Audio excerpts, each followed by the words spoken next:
সেটা বলতে পারবে? সব বলতে পারছে না বলে এবং মিথ্যা কথা বলছে। একদিন হিন্দু মুসলমানের নামকে গালাগাল দিচ্ছে, পরের দিন বলছে হিন্দু মুসলমান বলিনি। মোদী নিজেই, প্রধানমন্ত্রী নিজেই বলছেন। তাহলে তাহলে তিনি যে মিথ্যাবাদী, আমাদের মুখ্যমন্ত্রী হলো মিথ্যাবাদী নয়, প্রধানমন্ত্রী মিথ্যাবাদী, এটা প্রমাণ। মেন স্ট্রিমের একটা কোশ্চেন দিয়েছি, একটা নিচে পড়েছিল, বুদ্ধে নেবে না? হ্যাঁ বল। হ্যাঁ, তাড়াতাড়ি।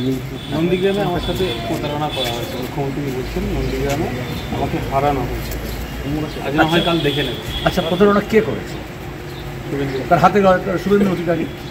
তাহলে মুখ্যমন্ত্রী কাদেরকে এই দল করেছিলেন? প্রতারকদেরকে নিয়ে। শুভেন্দুকে জিজ্ঞেস করবে, ও বলবে মমতা আমাকে প্রতারণা করেছে। মমতাকে জিজ্ঞেস করবে, ও বলবে শুভেন্দু আমাকে প্রতারণা করেছে। অভিষেকের লোকজনকে বলবে, মমতার লোকজন আমাকে প্রতারণা করেছে। মমতার লোকজন বলবে অভিষেকের লোকজন প্রতারণা করেছে। প্রতারকদের দলে এটাই হয়।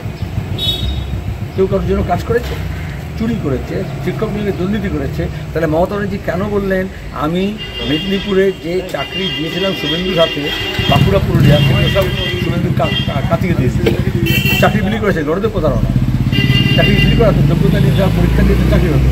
তাহলে উনি এবং শুভেন্দু এবং অভিষেক একসঙ্গে মিলে দুর্নীতি করেছে। অভিষেক ইডিসি। আসন্ন লোকসভা নির্বাচনে রাজ্যের প্রতিটি প্রান্তে বামফ্রন্ট প্রার্থীদের জয়ী করুন।